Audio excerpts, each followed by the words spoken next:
Movie के starting में हमें स्क्रीन में एक बात बताई जाती है कि ये मूवी एक सच्ची घटना के आधारित पर बनाई गई है। इसके बाद हम डॉल्फिन्स का एक ग्रुप देखते हैं और वो लोग समुद्र में डुबकी मार रहे थे। फिर हमें मछुआरे दिखाए जाते हैं जो समुद्र में केकड़े पकड़ रहे थे। इसके बाद हम जॉन और उसके कजन थर्ड को देखते हैं जो एक स्विमिंग चैंपियन था, लेकिन अब वो मिलिट्री में जा रहा था। जॉन का मन बहुत खराब हो गया था क्योंकि उसने अपने पापा को खो दिया था और अब उसके भैया ही उसके सबसे अच्छे फ्रेंड थे। इसके बाद हमें एक स्विमिंग पूल दिखाई जाती है और वहाँ पर एक ड्रेक नाम का लड़का बहुत अच्छे से स्विम कर रहा था। ये देखकर वहाँ पर सभी बहुत खुश हो जाते हैं, लेकिन जॉन थर्ड से कहता है कि आपसे अच्छा स्विमर यहाँ कोई भी नहीं है। फिर ड्रेक थर्ड से कहता है कि बहुत अच्छा हुआ कि तुम मिलिट्री में जा रहे हो, जब तक तुम वापस आओगे सारे रिकॉर्ड्स मेरे नाम हो जाएंगे।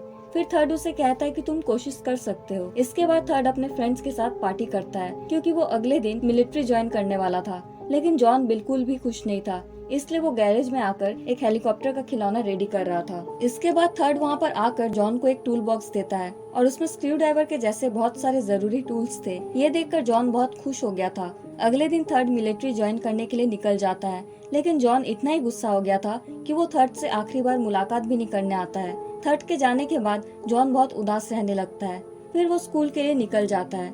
दूसरी तरफ हम एक बूढ़े आदमी को देखते हैं जो समुद्र के किनारे बैठकर मछली पकड़ रहा था। वो वहाँ एक जख्मी डॉल्फिन को देख पाता है और वो डॉल्फिन उन मछुआरों के जाल में फंस गया था। वहाँ पर वो बूढ़ा आदमी उस डॉल्फिन को जाल से निकालने के बारे में सोचता है, लेकिन उसके पास फोन भी नहीं था कि वो किसी को हेल्प के लिए फोन करेगा।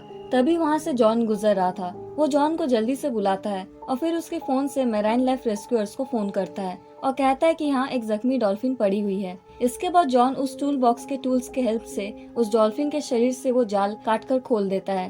फिर वो डॉल्फिन एक अजीब तरह का आवाज निकालता है। इसके बाद वो रेस्क्यू टीम वहाँ आ जाती है और वो लोग का एक हॉस्पिटल है। वो लोग स्ट्रेचर में उस डॉल्फिन को रखकर उसे उस हॉस्पिटल में लेकर चले जाते हैं। अगले दिन जॉन उस डॉल्फिन का हालत देखने के लिए उस हॉस्पिटल में जाता है, लेकिन हॉस्पिटल का मेन गेट बंद होने की वजह से वो हॉस्पिटल के पीछे वाले गेट से हॉस्पिटल के अंदर चला जाता है और फिर अंदर जाकर उसके सामने एक सी बर्ड आ जाती है और उस बर्ड को देखकर लग रहा था कि वो वहाँ का गार्ड था। जॉन डर गया था और डर जाने के कारण वो पीछे हटने लगता है। फिर अचानक से वो हेजल नाम की लड़की के साथ धक्का खा जाता है। हेजल क्ले की बेटी थी और ये हॉस्पिटल क्ले और उसकी फैमिली चलाते थे। धक्का लगने के कारण हेजल के हाथ से एक बॉक्स गिर जाता है जिसमें बहुत सारे सी फिश थे। बॉक्स गिरने के बाद उस बॉक्स से निकले सारे सी फिश को वो सी बर्ड खाना शुरू कर देता है। फिर वो लोग उस सी बर्ड को वहाँ से भगा देते हैं। इसके बाद हेजल जॉन को उस डॉल्फिन के पास लेकर जाती है, लेकिन क्ले इंजर एनिमल्स के पास किसी भी विजिटर्स का आना पसंद नहीं करता था। फिर हेजल जॉन से कहती है कि उसने इस डॉल्फिन का नाम वेंटल रखा है, पर उसने कल से अपनी आंखें नहीं खोली है। इसके बाद जॉन अपने घर आ जाता है और डॉल्फिन्स को लेकर रिसर्च करने लगता है। फिर अगले दिन जॉन स्कूल ना जाकर डायरेक्टली उस हॉस्पिटल में चला जाता है। वो छिपकर उस डॉल्फिन को देख रहा था। तभी वो सी बर्ड उसे डिस्टर्ब करने लगता है, जिस वजह से वहाँ उसके हाथ लगने के कारण कुछ सामान गिर जाते हैं। वहाँ पर आवाज होने की वजह से क्ले आ जाता है। फिर हेजल भी वहाँ आ जाती है और कहती है कि इस लड़के ने ही उस दिन उस डॉल्फिन के बॉडी से वो नेट खोल दिया था। फिर वो डॉल्फिन वेंटल जॉन की आवाज सुनकर अपनी आंख खोल देता है और अजीब तरह का आवाज निकालता है, और यही आवाज उसने जॉन को पहली बार देखकर निकाला था। ये देखकर वो लोग सभी बहुत हैरान हो जाते हैं। फिर जॉन को वेंटल के पास लेकर जाया जाता है और वो जॉन को देखकर बहुत खुश हो जाता है।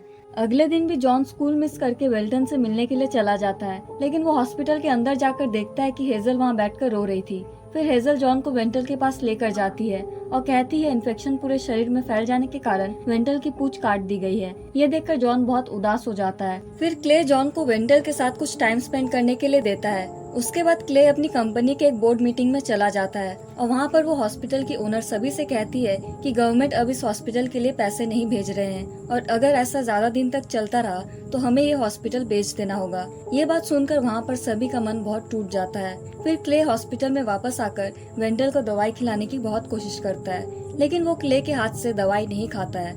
फिर क्ले जॉन को वो दवाई देकर उसे पिलाने की कोशिश करने के लिए कहता है। फिर जॉन पहले उससे कुछ देर बात करता है, फिर खुद उस दवाई को पीने की एक्टिंग करता है। उसके बाद जब वो वेंटल को दवाई पिलाने लगता है तब वेंटल वो दवाई पी लेता है। ये देखकर वहाँ पर सभी बहुत खुश हो जाते हैं। इसके बाद जॉन अपने घर वापस आ जाता है और देखता है कि थर्ड के मम्मी पापा उसके घर आए हुए थे।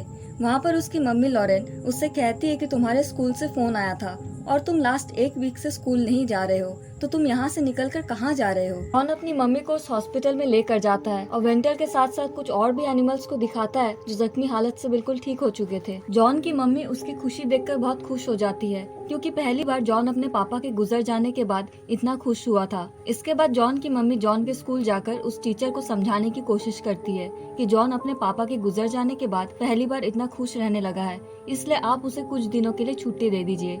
ये सुनकर वो टीचर कहता है कि इस तरह से जॉन को छुट्टी दे देने से स्कूल के बाकी बच्चे भी इस तरह की हरकत करेंगे, उन्हें संभाला नहीं जाएगा, इसलिए आप एक काम कीजिए, आप जॉन का नाम स्कूल से कटवा दीजिए। फिर इसके बाद ही जॉन की मम्मी जॉन का नाम स्कूल से कटवा देती है। जॉन ये बात जानकर अपनी मम्मी से बहुत खुश हो जाता है।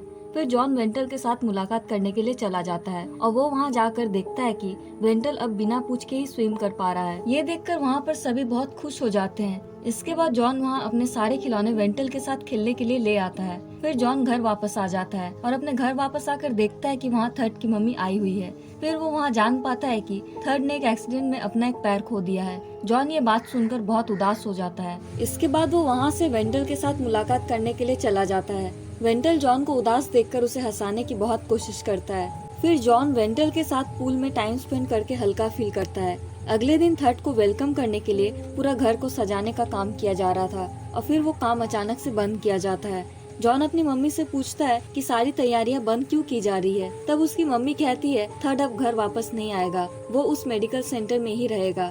ये बात सुनकर जॉन का मन बहुत टूट जाता है। फिर हम देखते हैं कि क्ले जॉन को बोलता है कि वेंटल अपने पूछ के बिना स्विम कर रहा है, जिस वजह से उसके स्पाइनल कॉर्ड में बहुत सारे क्रैक्स हो जा रहे हैं और अगर ऐसा ज्यादा दिनों तक चलता रहा तो वो ज्यादा दिनों के लिए नहीं बचेगा। हमें उसे किसी भी तरह से स्विम करने से रोकना होगा।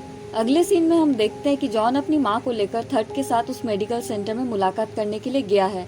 वहाँ पर जॉन की मुलाकात डॉक्टर केनन के साथ होती है और वो हैंडीकैप लोगों के लिए प्रोस्थेटिक बनाते थे, यानी कि नकली हाथ या पैर। थर्ड जॉन के साथ बात नहीं करता है, जिस वजह से वो गुस्सा होकर वहाँ से चला जाता है। फिर जॉन डॉक्टर कैनन को क्ले के पास लेकर आता है। तब वहाँ क्ले डॉक्टर कैनन को वेंटल के बारे में सब कुछ बोलते हैं।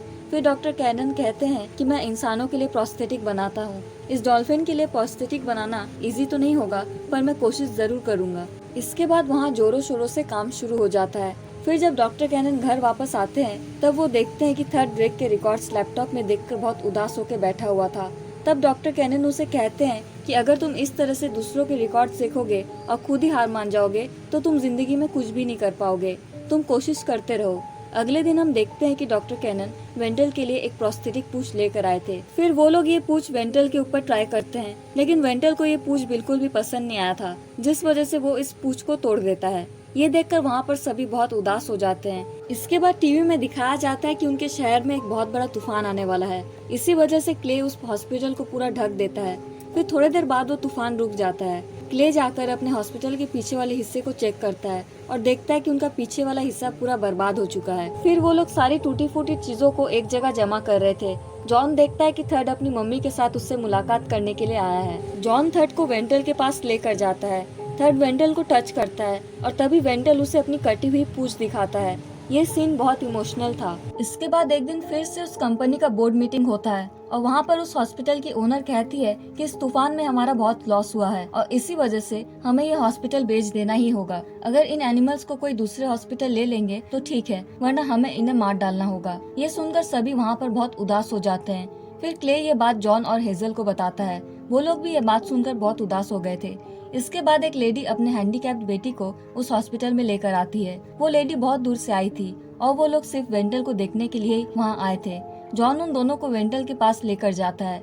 वहाँ पर वेंटल उस बच्ची को भी अपना कटा हुआ पूंछ दिखाता है और ये देखकर वो बच्ची स्ट्रॉन्ग फील करती है। फिर हेजल क्ले से कहती है कि वो लोग एक वेबसाइट ओपन कर सकते हैं और इसके थ्रू वेंटल को सभी ऑनलाइन देख पाएंगे। ये देखकर हैंडीकैप बच्चे बहुत मोटिवेट होंगे और उनके पेरेंट्स डोनेट भी करेंगे और हम एक महीने में ऐसा एक दिन रखेंगे जब सभी आकर वेंटल को देखेंगे।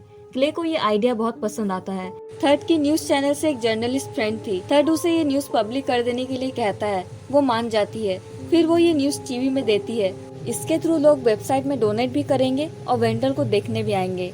जॉन थर्ड के इस आइडिया से बहुत खुश हो जाता है और खुश होकर उसे हक करता है। इसके बाद वेंटल को फिर से एक प्रोस्थेटिक पूंछ लगाया जाता है, लेकिन इस बार भी वेंटल को वो पूंछ पसंद नहीं आया है और उसने पिछले बार की तरह इस बार भी उस प्रोस्थेटिक पूंछ को तोड़ दिया था। ये देखकर जॉन बहुत गुस्सा हो जाता है और फिर वेंटल उसे अपनी पूंछ फिर से दिखाता है। जॉन ये समझ जाता है कि वेंटल को इस तरह की प्रोस्थेटिक से प्रॉब्लम हो रहा है। फिर वो क्ले के पास जाकर कहता है कि वेंटल के लिए एक सिलिकॉन जेली का प्रोस्थेटिक बनाना होगा, क्योंकि उसे इस तरह के प्रोस्थेटिक से बहुत प्रॉब्लम हो रहा है। फिर वो लोग ये बात डॉक्टर कैनन को बताते हैं। अगले दिन वहाँ बहुत सारे लोग वेंटल को देखने के लिए आए थे। वहाँ पर बहुत सारे लोग डोनेट भी करते हैं। वेंटल का सिलिकॉन जेली से बना प्रोस्थेटिक भी रेडी था और फिर वो लोग उसे वो प्रोस्थेटिक पहनाने की कोशिश करते हैं।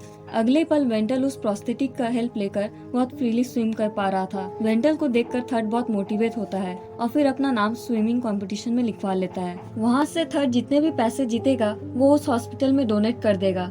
थोड़ी देर बाद ड्रेक और थर्ड के बीच कंपटीशन शुरू होती है। शुरू में वो दोनों इक्वली जीत रहे थे, लेकिन लास्ट में थर्ड हार मानने लगता है और फिर अचानक से वेंटल वहाँ पर आकर थर्ड के लिए स्विम करता है और थर्ड को जिता देता है। असल में क्ले ने जो शो होस्ट किया है वो इस आदमी को बहुत पसंद आया था और अब वो इस हॉस्पिटल का खर्चा उठाना चाहता है।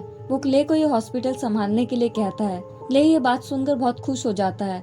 जॉन और वेंटल स्विमिंग पूल में खेल रहे थे। इसके बाद हमें दिखाया जाता है कि वेंटल फ्लोरिडा के एक मैराइन हॉस्पिटल में है और अगर आप लोग उसे देखना चाहते हैं तो आप cvental.com में देख सकते हैं। इसके बाद साल 2011 में वेंटल मारा जाता है और फिर ये मूवी यहीं खत्म हो जाती है। अगर आपको ये वीडियो अच्छा लगा तो लाइक, शेयर, कमेंट, सब्सक्राइब जरूर करें। Thanks for watching.